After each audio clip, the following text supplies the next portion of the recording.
Continuando o nosso estudo do livro A Alma da Matéria, que nos fala qual a contribuição do Espiritismo à medicina? Deve-se copiar gente? Fabricar embriões humanos? Esse livro da doutora Marlene Nobre nos responde essas e outras questões. Perispírito, natureza, constituição, modificações normais e patológicas, papel nas doenças e muito mais. O perispírito não deixa de ser uma espécie de matéria, o que decorre do fato das aparições tangíveis. Isso está Kardec, o Livro dos Médiuns, no seu capítulo 1, dependendo da edição, na sua página 74. O princípio espiritual, também chamado de princípio inteligente, que está disseminado por todo o universo, vai individualizar-se um dia e constituir-se naquilo que conhecemos como espírito. Deus, espírito e matéria, constitui o princípio de tudo o que existe. O espírito é o princípio inteligente do universo. Individualizado, esse princípio constitui os chamados espíritos. Como individualizado, o elemento material constitui os diferentes corpos da natureza, orgânicos e inorgânicos. Isso pode ser visto na Gênese de Allan Kardec, no seu capítulo 11, itens 4 e 6. O princípio espiritual é, pois, de origem divina. Inicia nos almores da vida biológica, como ameba ou ser unicelular, o seu processo de individualização, animando corpos inumeráveis até que se complete com a construção do corpo humano e a conquista do direito de decidir quanto ao próprio destino, batalhando, a partir de então, para vencer a simplicidade e a ignorâncias congênitas e crescer cada vez mais em conhecimento e amor na continuidade das encarnações sucessivas. Assim, durante bilhões de anos, o espírito modelou os seus envoltórios, oriundos do fluido cósmico, que é a matéria elementar. O corpo físico, constituído a partir do charco, do limo, da terra, dando vida às formas incontáveis e inimagináveis, desde os cristais minerais, seres unicelulares e pluricelulares, até atingir a condição humana. E, concomitantemente, teceu os corpos sutis, tão sujeitos à morte física, como o perispírito, para que lhes servissem de instrumento na modelagem da matéria. É por isso que os textos lá dos tempos primitivos dizem que o homem veio da terra, do barro, e realmente é. De uma forma genérica, de uma forma simplista de dizer, nós todos viemos dos princípios unicelulares que está na terra. Terra com água é lama, não é? Nessa extraordinária aventura, guiado pelos gênios construtores, o princípio espiritual passa pelo crisol do tempo, buscando firmar-se no rumo do amor universal, arquétipo maior do qual se destina, caindo aqui, levantando ali, entre erros e acertos, até que consiga finalmente erguer-se do pó da terra e transformar-se em efetivo colaborador da obra divina. Allan Kardec enfatiza que o espírito não é uma abstração, um ser indefinido, só possível de conceber-se pelo pensamento. Antes, é um ser real, cuja existência ele próprio pôde constatar nas inúmeras entrevistas que fez com os desencarnados, em sessões mediúnicas diversas, acumulando fatos que lhe permitiram coletar uma casuística valiosa. Com base nela, afirmou: a ideia intuitiva e a força do raciocínio, o Espiritismo junta a sanção dos fatos, a prova material da existência do ser espiritual, da sua sobrevivência, da sua imortalidade, da sua individualidade. Mostra o ser inteligente a atuar fora da matéria, quer depois, quer durante a vida do corpo. Isso está em A Gênese de Kardec, no seu capítulo 11, 4 e 6. Ao chamar a atenção para a existência do espírito e apresentar fortes evidências de sua existência, Kardec inaugurou na Terra um novo paradigma, fincando as bases de uma era nova, calcada em uma visão holística do mundo, que contribui efetivamente para a mudança do modo de vida, na percepção da realidade, na conduta da humanidade futura, dentro de padrões éticos superiores que priorizam os sentimentos de amor e fraternidade. Ao ressaltar o valor do Espiritismo, automaticamente Kardec chamou a atenção para o papel do perispírito e de sua relação com o corpo físico. Compreendemos que o espírito, para alcançar o progresso, deve revestir-se temporariamente de um corpo físico perecível, mas não pode atuar diretamente sobre a matéria, sendo-lhe indispensável um intermédio, este envoltório fluídico, o qual, de certo modo, faz parte dele. Esse envoltório, denominado perispírito, torna-o apto a atuar na matéria tangível. Isso está em A Gênese, no capítulo 11, item 4 e 6. No corpo físico, a alma está localizada no cérebro, mais precisamente na fossa romboidal, mas irradia-se por todo o envoltórios, domesticando prótons, elétrons, partículas e todas as faixas vibratórias, impondo o vigor da sua vontade aos trilhões de células que compõem os seus diversos envoltórios. Item 4. Conforme descrição de um caso de desencarnação no livro Obreiros da Vida Eterna, no seu capítulo 11 e 15. Portanto, meus amigos, recomendo a leitura da série André Luiz, porque todo esse material lá está. Entre a história, entre o caso narrado, prático, estão essas informações preciosas. Lembro ainda que no último capítulo dessa série estará a bibliografia completa. Então não precisam se preocupar em ficar copiando aqui agora. Isso tudo vai estar lá descrito. Constituição do ser humano. Alma, corpo físico e envoltórios sutis são os constituintes do ser humano. Este é, portanto, como mais complexo do que se consegue visualizar a olho desarmado ou através de tecnologia comum. Denominamos envoltórios sutis ao corpo mental e ao perispírito. Sabemos muito pouco com relação ao corpo mental, apenas que é o envoltório sutil da mente e o que dá origem ao perispírito. Livro Evolução em 2000, em capítulo 2. Segundo os orientadores espirituais, porém, devemos considerar válidos os estudos já realizados por outras escolas espiritualistas a respeito dele, o que entreabre um campo maior de informações, entre estas, a de que é o responsável pela proctação dos pensamentos, exteriorizando essa função, uma ração de si mesmo. Ver em Pensamento e Vontade, de Ernesto Bozano. André Luiz, médico e pesquisador desencarnado no Rio de Janeiro, na década de 30 do século passado, também faz referência a essa função co-criadora. Isso está escrito no livro Evolução em Dois Mundos, no seu capítulo 28, Médium Chico Xavier e Valdo Vieira. A mente elabora as criações que fluem da vontade, apropriando-se dos elementos que a circundam, e o centro coronário, ou seja, do alto da cabeça, incumbe-se automaticamente de fixar a natureza da responsabilidade que lhe diga respeito. O instrutor espiritual refere-se ao corpo mental, quando ensina que a mente busca na matéria, entre aspas, energia, ou melhor, entre parênteses, energia, elementar primitiva ou plasma divino, os elementos necessários à produção dos pensamentos, mostrando a sua ligação com o perispírito, particularmente como o centro coronário, o principal deles. A seguir, vamos resumir, de forma bem sucinta, as informações trazidas pelos espíritos instrutores no século XIX e XX sobre o perispírito. Natureza do perispírito. De forma sucinta, podemos conceituar perispírito como sendo o envoltório sutil do espírito, que lhe permite interagir no plano em que se encontra.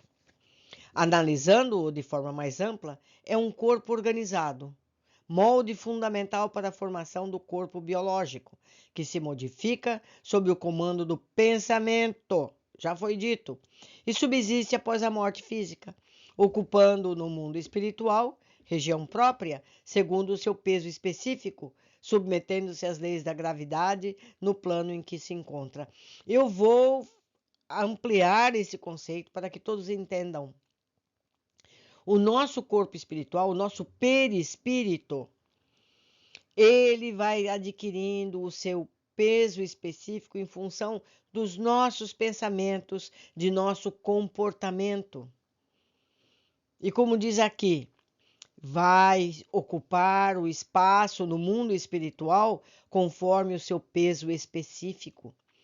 Então, nós vamos, quando perdemos o corpo físico, quando morremos, para o lugar em que está equilibrado o nosso perispírito. Isso é automático. Não vai ninguém fazer um julgamento para dizer você vai ficar aqui, você vai ficar ali. Quando a gente joga objetos na piscina, eles têm pesos específicos diferentes.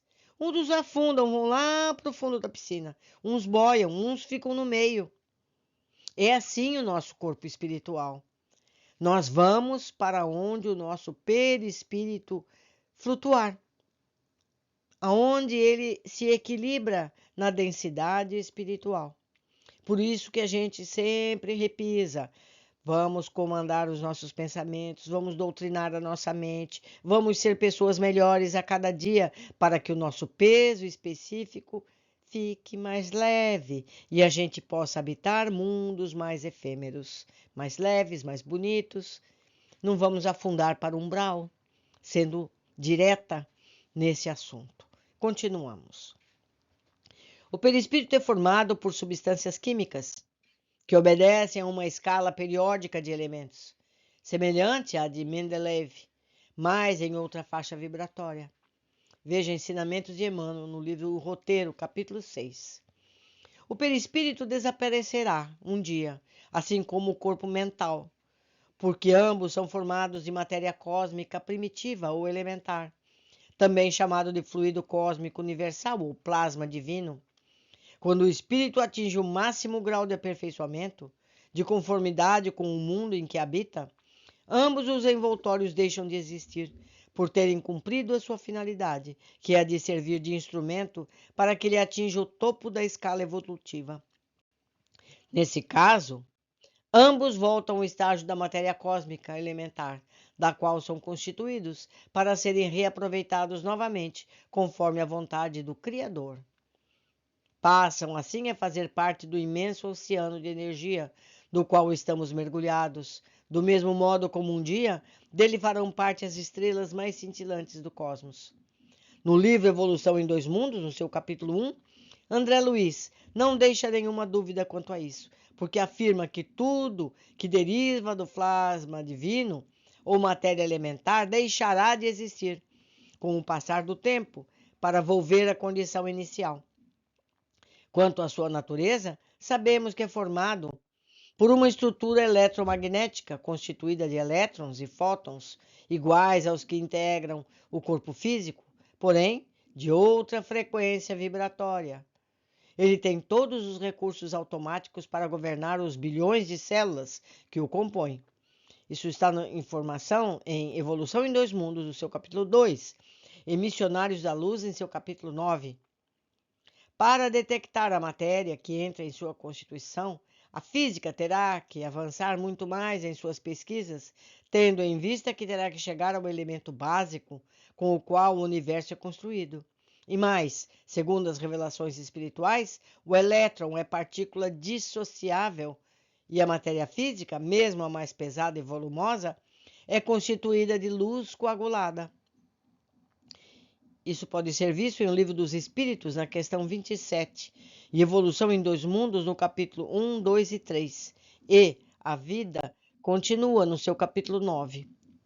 Os instrutores espirituais afirmam ainda que enxergamos apenas uma oitava parte do que acontece ao nosso redor, o que nos dá a ideia do quanto a ciência terá que avançar para descobrir as múltiplas dimensões da vida e o tipo de matéria que entra na constituição de cada uma delas, o que significa decifrar os múltiplos arranjos ou modos de coagulação da luz que entram na formação das partículas dessas múltiplas dimensões.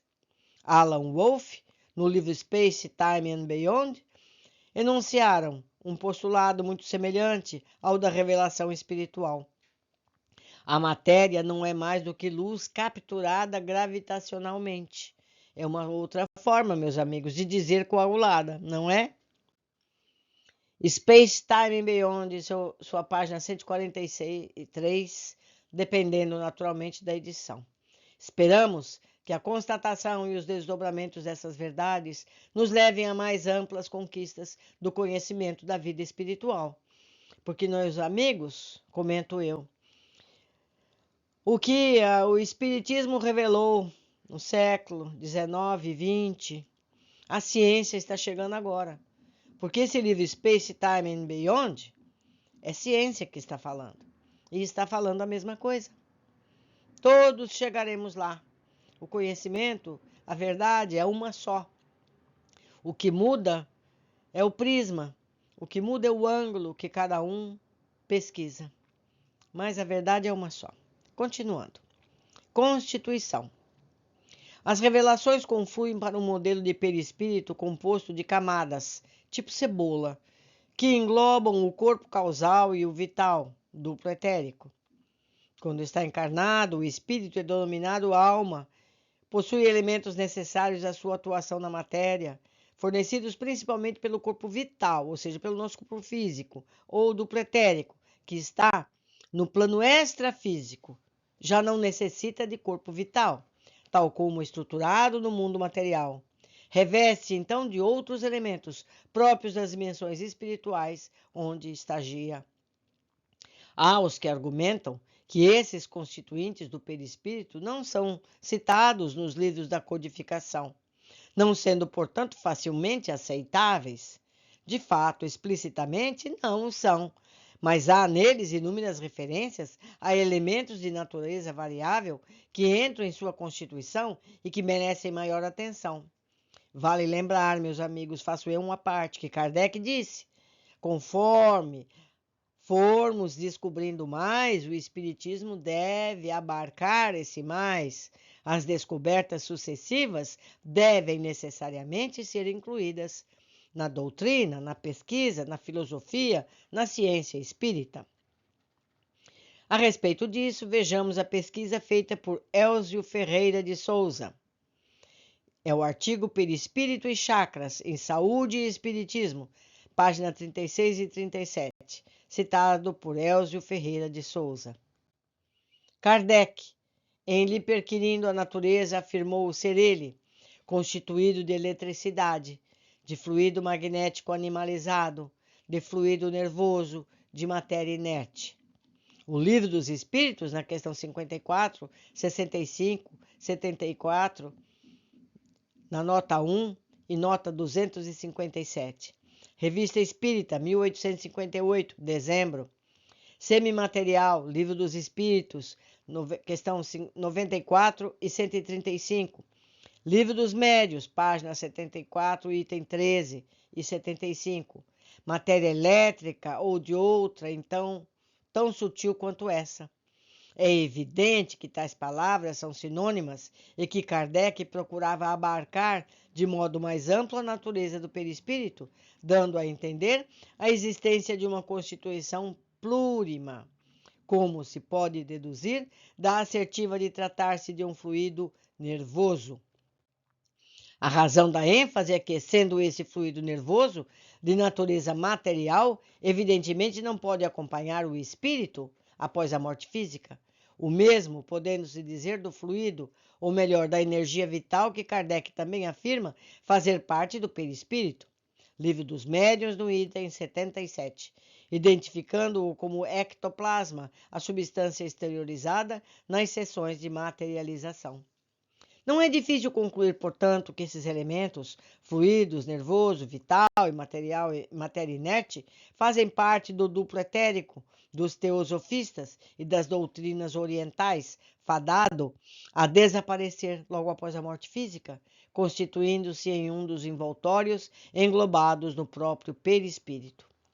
O modelo composto de camadas tipo cebola foi registrado pelo Dr. Antônio Freire acerca de uma comunicação mediúnica obtida pelo coronel Alberto Rochas, ditada pelo espírito Vincent, que afirmava que o perispírito é constituído por uma série de invólucros, mais ou menos eterizados, de que os habitantes do mundo astral vão se desfazendo sucessivamente à medida que se elevam na escala da evolução, vão sendo embutidos uns sobre os outros, como os tubos de um telescópio, mas interpenetrando-se em todas as suas partes. Ver o artigo Perispírito e Chakras em Saúde e Espiritismo, página 36 e 37, citado pelo Dr. Elzio Ferreira de Souza. Como em todos os capítulos, deixo aqui meu e-mail para o caso de vocês quererem trocar ideias, solicitar algum livro em PDF ou coisa do gênero. Hoje ficamos por aqui. Em breve estaremos de volta. Abraços.